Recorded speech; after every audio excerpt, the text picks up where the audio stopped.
Halo, assalamualaikum warahmatullahi wabarakatuh. Selamat datang kembali di channel Bangku Kuliah bersama Bang Muin.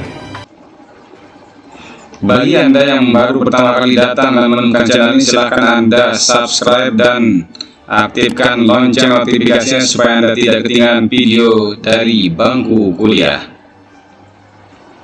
Oke, pada video kali ini kita akan bahas satu topik dalam kuliah kewirausahaan, yaitu take action, atau dalam bahasa Indonesia adalah bagaimana kita mengambil tindakan, atau tulisnya adalah praktik dalam entrepreneurship. Oke, kita akan elaborasi lebih dalam apa itu take action. Silakan Anda tonton videonya sampai selesai, jangan di skip supaya Anda bisa memahaminya dengan lebih baik, ya. Dan terus ditonton sampai Anda bisa mengerti. Kalau ada yang tidak jelas, silakan Anda komen, bertanya, ya, supaya nanti kita akan respon. Oke, kita kembali ke topik, yaitu action. Di sini ada suatu quote yang bagus sekali. Dikatakan di sini bahwa action is foundation to all success. Jadi action itu adalah kunci yang fundamental kalau mau sukses. Nah, banyak orang itu memiliki ide yang bagus, cemerlang, ya, tetapi ketika pada tataran eksekusi atau pada tataran dia mau melakukan take action, dia tidak bisa melakukannya. Ya, ini sering kali terjadi, ya. Banyak orang juga punya ilmu, ya, misalkan dia sering ikut pelatihan bisnis, ya, ikut coaching dan sebagainya itu, tetapi ketika dia selesai dari workshop, selesai dari seminar itu, kemudian dia sudah tahu, ya, bahwa dia ada ilmunya, tetapi kemudian tidak langsung take action, sehingga kemudian apa, ilmu yang didapatkan itu kemudian tidak bisa manfaatkan untuk kesuksesan dia di dalam konteksnya adalah konteks bisnis seperti itu. Nah, karena itu mungkin ini adalah praktik yang yang terjadi banyak sekali, ya. Termasuk banyak mahasiswa, misalkan dia teori mampu banyak, ya, banyak dia tahu, tapi kemudian dia tidak melakukan action tentang apa yang diketahuinya. Maka itu adalah sebuah pengetahuan. Karena apa?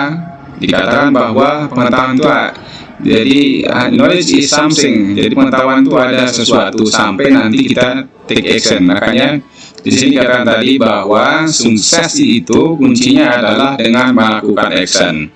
Nah, karena itu jika Anda sudah punya ide bisnis yang bagus, silahkan Anda rancang, desain dan sebagainya, kemudian langsung take action, ya. Jadi ada juga dalam istilah-istilah yang umum itu namanya prinsip gila. Gila itu artinya apa? Gali ilmu, langsung action. Nah, itu yang paling bagus sebenarnya. Oke. Berikutnya juga ada quote yang bagus, ya. Dikatakan di sini, don't talk, act. Jadi jangan bicara tapi bertindaklah, gitu, ya. Jadi buktikan, bertindak maksudnya. Kemudian jangan katakan, don't say so, jadi jangan banyak ngomong, kira-kira begitu, ya, tapi coba tunjukkan, ya, seperti ada iklan, ya, yang mengatakan talk less do more, ya, kurangi bicara, banyak bekerja. Nah, itu di sini sama atau sinonim dia dengan don't say so, ya. Jadi jangan terlalu banyak ngomong tapi tunjukkan, buktikan. Kemudian don't promise, prove. Nah, ini juga ini, ya. Jadi jangan terlalu banyak berjanji tapi berikan bukti. Nah, ini yang penting, ya. Jadi, nah, kalau Anda ingin berhasil dalam segala sesuatu, Anda sudah tahu teorinya. Misalkan kalau kita mau belajar, oh, saya ingin sukses di bangku kuliah, bagaimana sukses di bangku kuliah, kemudian Anda sudah tahu ilmunya, kemudian Anda tidak tahu bagaimana melakukan action, maka itu juga akan menjadi sia-sia. Demikian juga dalam bisnis. Dalam bisnis ini kan, ya, kalau kita tidak melakukannya itu, ya, kita tidak dapat apa-apa, gitu, ya. Jadi penting adalah action. Oke, kita ingin lihat kenapa si orang itu tidak melakukan action atau why not take action. Setidaknya di sini ada 3 yang kita akan kupas ya. Yang pertama itu belum ada alasan yang kuat. Misalkan di sini kalau dia cari duit sendiri misalnya. Orang tua saya masih kaya ya. Kemudian apa yang saya minta masih dibelikan, misalnya seperti itu. Kemudian uang saku tetap dikirimin setiap bulan misalkan ya. Kemudian pulsa juga tetap, HP tetap dibelikan. Jadi untuk apa saya cari duit? Kira-kira begitu ya. Itu alasannya belum ada hal yang kuat yang menyebabkan dia belum bisa mengambil action. Ya, istilahnya kalau di sini adalah comfort zone. Jadi masih dia berada di zona yang nyaman. Sehingga kemudian bermalas-malasan seperti itu ya. Nah, ini alasan yang pertama. Kemudian berikutnya yang kedua itu nggak ada goals. Orang yang tidak punya goals, sebagaimana kuliah pada video sebelumnya nanti Anda bisa tonton ya tentang bagaimana kita men-setting goal itu ya. Kalau orang tidak punya tujuan, maka dia tidak akan kemana-mana seperti itu. Misalkan ya, Anda mau bisnis ya, tapi tujuannya tidak jelas, maka bisnis itu ya tidak akan menghasilkan apa-apa gitu ya. Tujuan seperti apa? Karena itu ya, kalau Anda, satu contoh yang paling nyata ya, kalau Anda mau pesan atau mau naik taksi ya, pasti yang ditanya oleh sopirnya pertama itu Anda mau kemana gitu kan. Kalau kita tidak tahu mau kemana, pasti nanti sopir satpam itu ya sopirnya juga atau drivernya akan bingung ini orang mau kemana gitu tujuannya. Jadi kalau tidak jelas maka tidak akan pernah bisa sampai kemana-mana seperti itu, apalagi sampai ke tujuan. Kalau Anda memanah misalkan juga begitu ya. Jadi kalau target sasaran Anda tidak jelas, maka Anda tidak akan ngawur. Kenapa? Tidak ada targetnya seperti itu. Nah, jika ada tujuan, maka kita akan mati-matian melakukannya seperti itu. Nah, sebagai contoh di sini ya, misalnya jika Anda divonis sakit jantung, maka tujuan akan semakin jelas, yaitu menghindari risikonya. Nah, supaya tidak mati. Nah, seperti itu. Jadi kalau kita sudah punya tujuan jelas, misalkan Anda nih sekarang divonis penyakit jantung, maka kalau Anda tujuannya adalah jelas, yaitu bagaimana supaya saya tidak sakit jantung, atau kan ini sudah terjadi bagaimana supaya saya segera sembuh. Maka apa?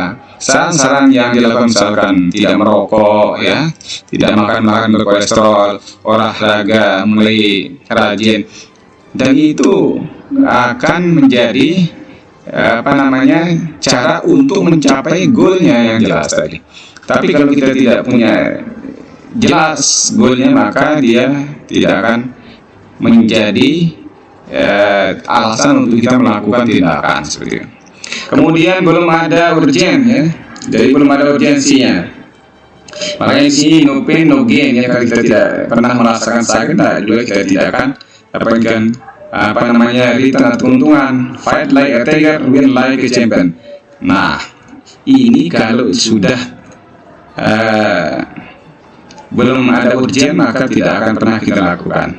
Berbeda kalau kondisinya sudah urgen. Contoh misalkannya, ketika Anda tadinya misalkan di sini masih di zona nyaman, itu masih ada orang tempat Anda bergantung, kebutuhan Anda bisa terpenuhi, apa yang Anda minta itu bisa dipenuhi. Nah, ketika tempat Anda bergantung sudah tidak ada, apa yang terjadi? Maka Anda sudah akan berubah, ya. Kalau tidak, maka Anda akan mati di situ, gitu kan? Karena itu, orang tidak akan melakukan sesuatu kalau dia belum ada urgensinya. Contoh yang konkret juga, misalkan ada seorang istri yang bergantung penghasilannya 100% kepada suaminya, misalkan gitu ya. Jadi dia selalu mendapatkan dari hasil dari suaminya dalam bentuk gaji misalkan. Maka ketika kemudian tempat bergantung ini mengalami risiko, misalkan dia meninggal misalkan ya suaminya, maka kemudian apa? Kebutuhannya tidak ada lagi yang akan memenuhinya. Maka kemudian ya terpaksa dia akan menjadi tulang punggung keluarga, anak harus dipenuhi kebutuhan setiap hari.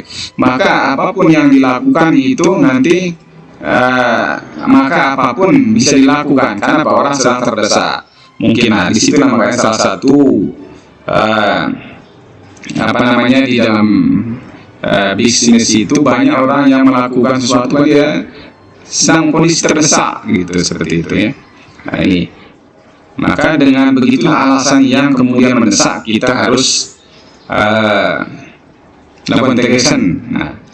Nah, berikutnya juga misalkan ya, kalau Anda misalkan mahasiswa konteksnya ini ya, Anda ini sudah tadinya ya santai-santai aja kuliah, sekarang sudah misalkan ternyata setelah dievaluasi Anda ini tinggal 1 semester BDO gitu, sementara masih banyak nanti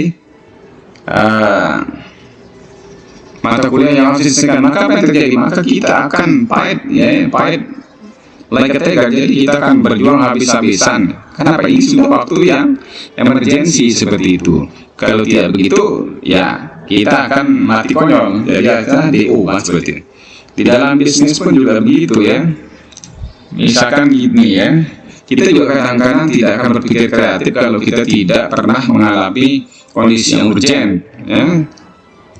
Contoh misalkan ya, Anda dikasih uang Pak sama orang tua sebagai modal usaha. Kemudian perjanjian Anda, pokoknya ini modal, silakan Anda pakai, dan sebelum Anda sukses tidak usah pulang, misalnya gitu katanya orang tuanya ya. Nah, apa yang terjadi ketika uang itu masih banyak? Mungkin Anda masih santai-santai aja, tetapi ketika Anda ingat perjanjian bahwa ini uang terakhir yang diberikan kepada saya sebagai modal usaha, kemudian habis, setelah itu tidak ada lagi, maka apa yang terjadi? Kita akan betul-betul memanfaatkan uang ini dengan cara apapun untuk menghasilkan uang. Jadi sebagai modal kerja untuk apa? Menghasilkan keuntungan, seperti itu.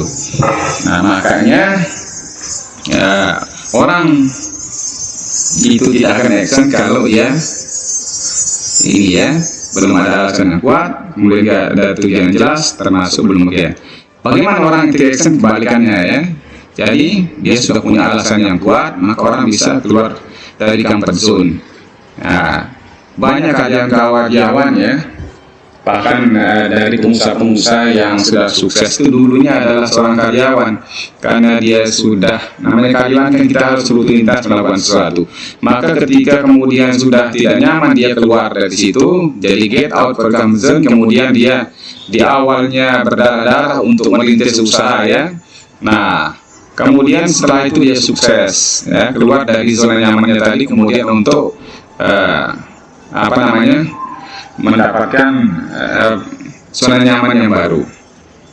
Ya, banyak karyawan yang mengundurkan diri ya untuk kemudian dia mendirikan usaha sendiri. Ya, seperti yang disampaikan dalam kuliah sebelumnya juga dikatakan kan ada quote-nya. Setinggi apapun pangkat Anda tetap adalah karyawan, tapi sekecil apapun usaha Anda adalah tetap bosnya. Nah, itu harus dipegang itu ya, kalau Anda mau sukses.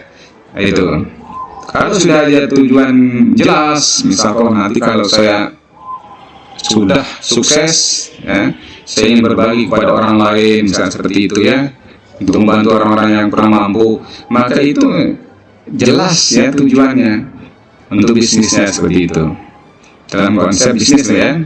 Karena beda bisnis dengan berdagang. Kalau berdagang yang menjual barangnya laku, dia dapat keuntungan, habis itu ya sudah gitu ya. Ya selagi dengan barangnya sama. Tapi kalau orang bisnis itu orientasinya ke depan ya. Makanya orang-orang bisnis yang sudah sukses itu dia kebanyakan menjadi filantropis. Filantropis itu orang yang sebagai donatur ya, untuk biasanya hanya ke proyek kemanusiaan sebagainya, seperti itu. Kemudian yang berikutnya adalah yang tadi itu ya, sudah ada urgensinya, maka orang akan melakukan tindakan. Itu kebalikannya ya. Oke. Kemudian bagaimana caranya sekarang supaya take action ini bisa menjadi habit atau kebiasaan? Nah, setidaknya di sini ada 4 ya yang kita bisa jelaskan di sini. Pertama itu ada reward, kemudian yang kedua punishment, kemudian ada guide dan monitoring. Nah, coba sekarang kita lihat ya. Pertama, reward atau penghargaan. Jadi konsep reward atau penghargaan ini bukan hanya dalam bentuk uang, tetapi juga mungkin dalam bentuk motivasi, dalam bentuk pelatihan dan sebagainya. Ketika kita ingin misalkan anak buah kita loyal kepada kita, atau karyawan kita loyal kepada bosnya, maka kita harus memberikan sering-sering reward kepada dia. Misalkan ya, ketika dia bekerja, kemudian dia sesuai dengan yang kita dapat, maka kita tinggal bilang kepada pekerjaan sudah bagus dan terus dipertahankan.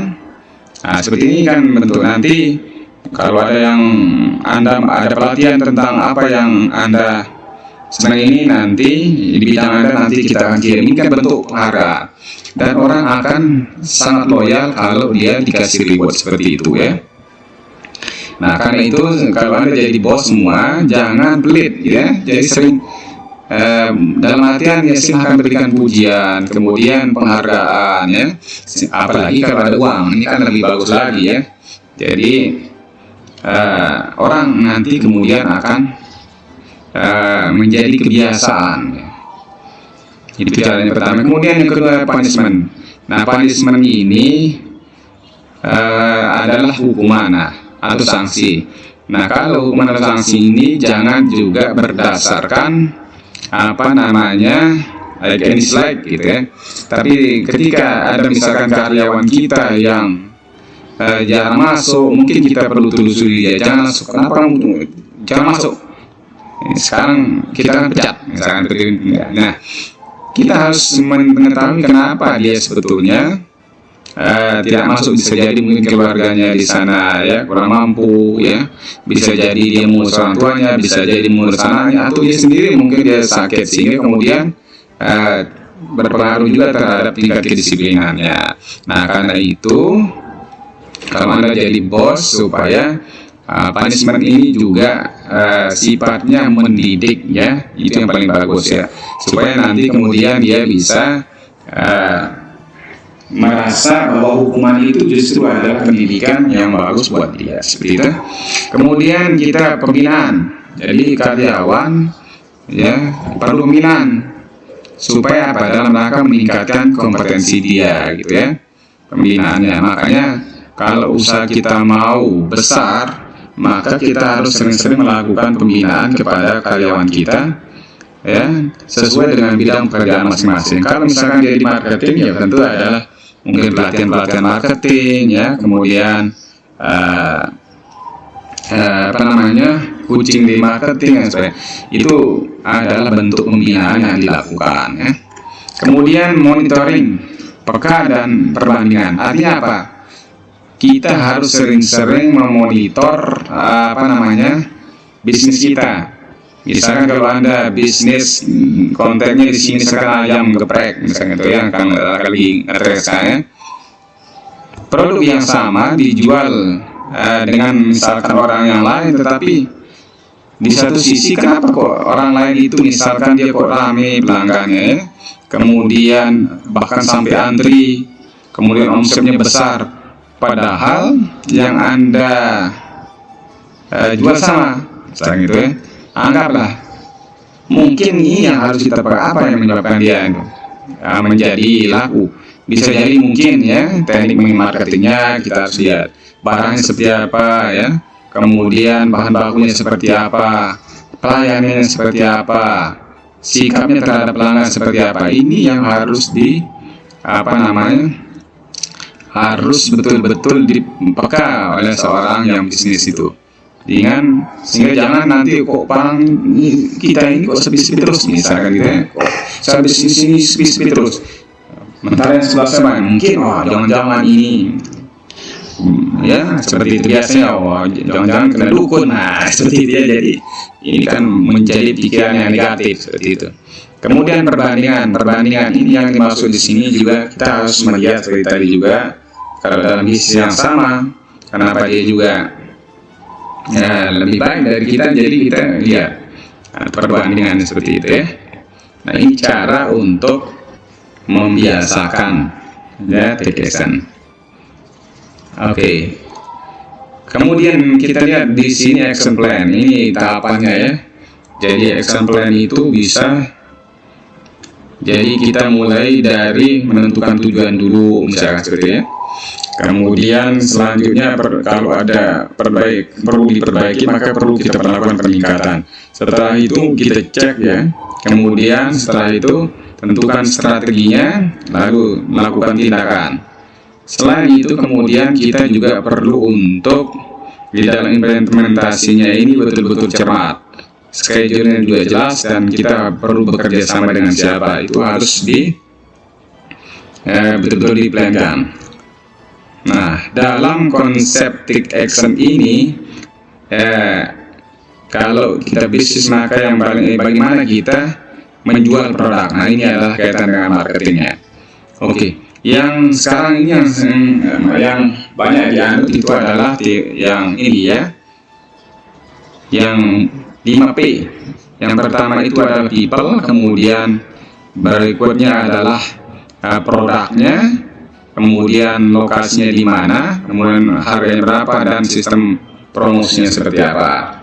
Nah, ini yang sekarang harus diperhatikan betul kalau Anda mau marketing ya. Pertama kita bahas dari sisi produk ya. Nah, produk itu adalah sesuatu yang kita hasilkan untuk kemudian kita jual kepada orang lain. Nah, supaya produk ini laku, maka orang harus mengetahui identitas dari produk kita. Karena itu kita harus punya merek gitu ya, brand, kira-kira begitu ya. Nah, kalau brand ini sudah dikenal, maka itu akan lebih memudahkan bagi kita kemudian untuk nanti menjual produk kita, seperti itu. Bukankah nama-nama besar sekarang mereka itu ya menjual merek gitu. Nah, inilah yang disebut dengan kemudian berubah menjadi franchise ya. Jadi seperti misalkan ya, ada perusahaan KFC, itu kan seluruh dunia ada ya. Kemudian McDonald itu juga ada. Pizza termasuk, itu adalah brand-brand besar yang dijual ya, artinya difranchise-kan. Nah, jadi kita juga begitu. Jadi kalau kita memulai inisiasi bisnis, kalau kita di dalam marketing ini, maka produknya ini juga harus betul-betul punya merek gitu ya, sehingga nanti orang lain gampang untuk mengenalinya. Kemudian berikutnya, supaya produk ini juga selain punya merek, dia harus desain ya. Jadi harus dirancang sedemikian rupa produknya ya.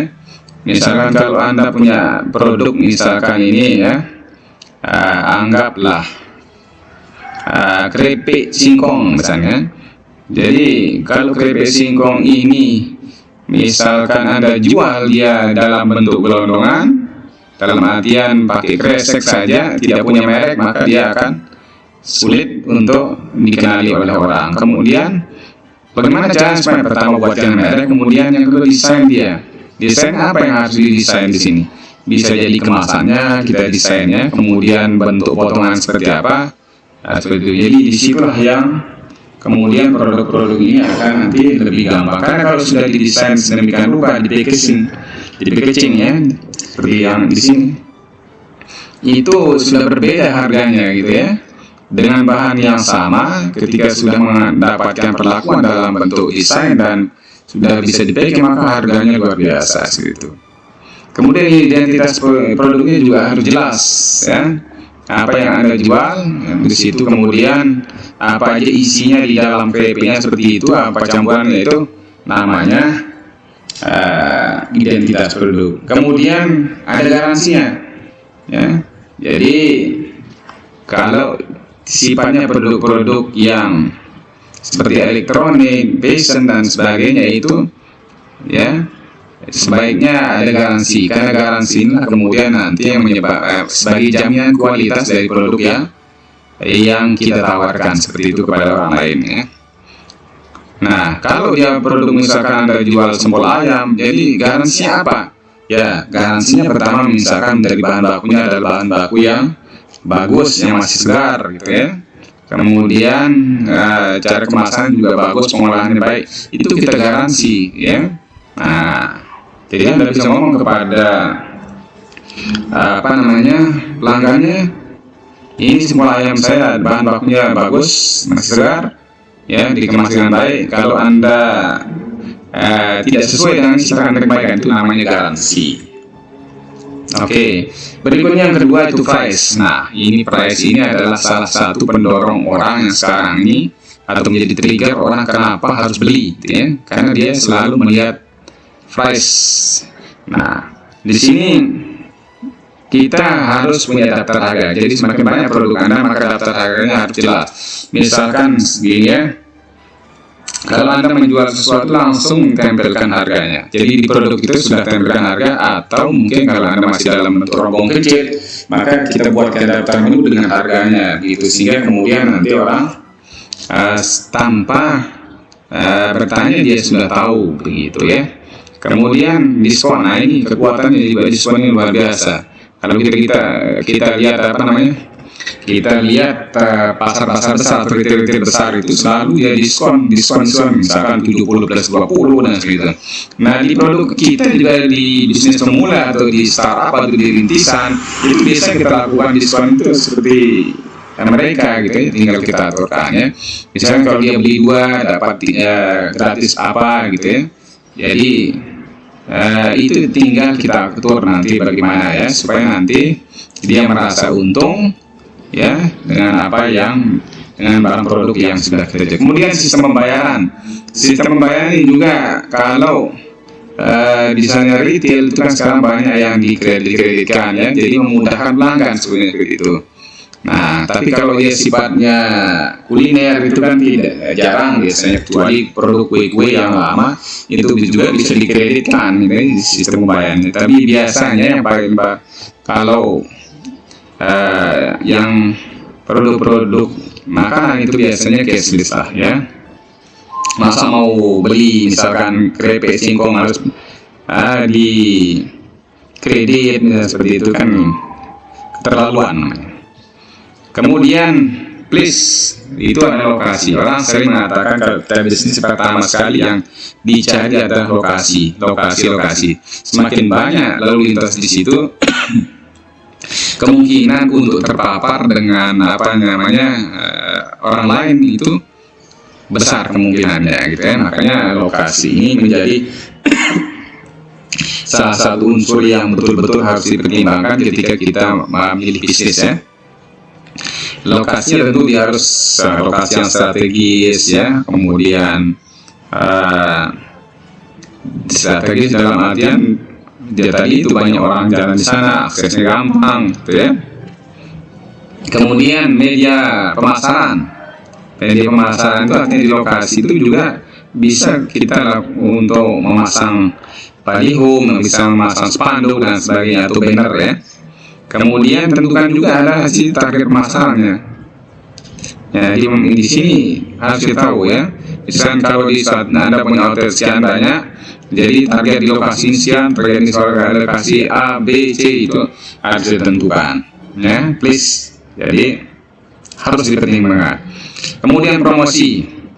Nah, promosi ini adalah salah satu sekarang ini yang banyak kita lakukan ya. Jadi kalau Anda punya produk bagus, misalkan seperti itu, kemudian dari sisi kualitas dia baik, kemudian dijamin juga desainnya bagus, kualitas bagus, tetapi tidak ada promosi, orang tidak akan tahu. Makanya kita harus sering-sering promosi ya. Nah, tanpa promosi orang tidak akan pernah tahu apa yang kita jual ya. Karena itu ini harus perusahaan-perusahaan besar itu menyediakan dana hanya khusus promosi ya. Coba Anda lihat ya, iklan itu kan produk yang salah satu cara promosi, dan itu berbayar ya, dihitungannya kalau misalkan masuk TV itu bisa dalam hitungan detik. Misalnya makanya jarang iklan-iklan itu panjang ya. Anda lihat kalau buka misalkan di startup ya, di misalkan seperti Shopee ya atau Lazada itu kan iklan. Anda masuk YouTube juga betul iklan ya, promosi itu saking pentingnya promosi ini ya.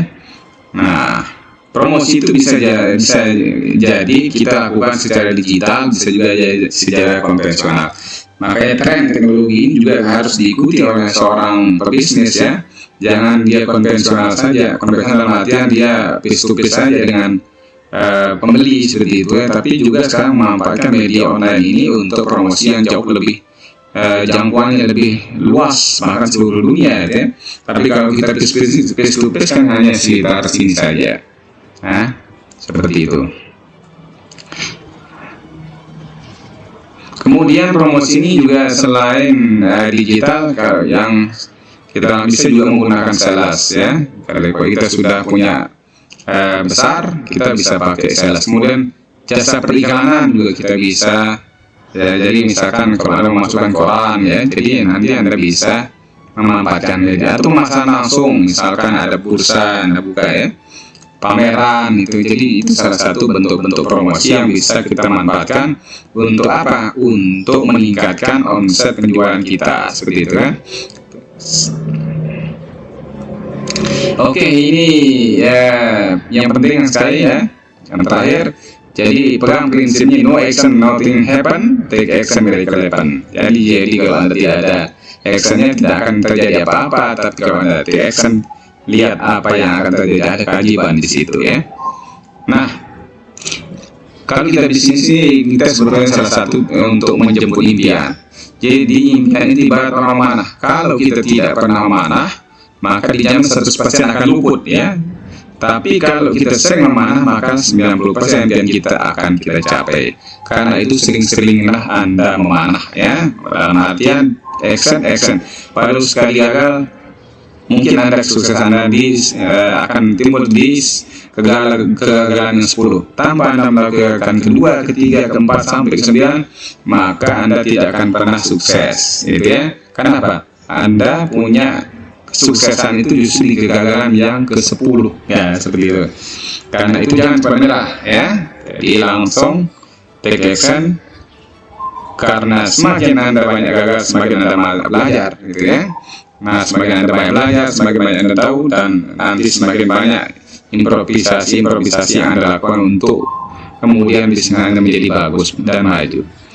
Oke, itu dulu untuk mata kuliah kita pada video kali ini. Silakan ditonton, ya, sekali lagi videonya supaya nanti Anda bisa memahaminya dengan baik, ya. Selamat berbisnis, silahkan mulai dari sekarang, take action. Sampai jumpa di video berikutnya. Wassalamualaikum warahmatullahi wabarakatuh.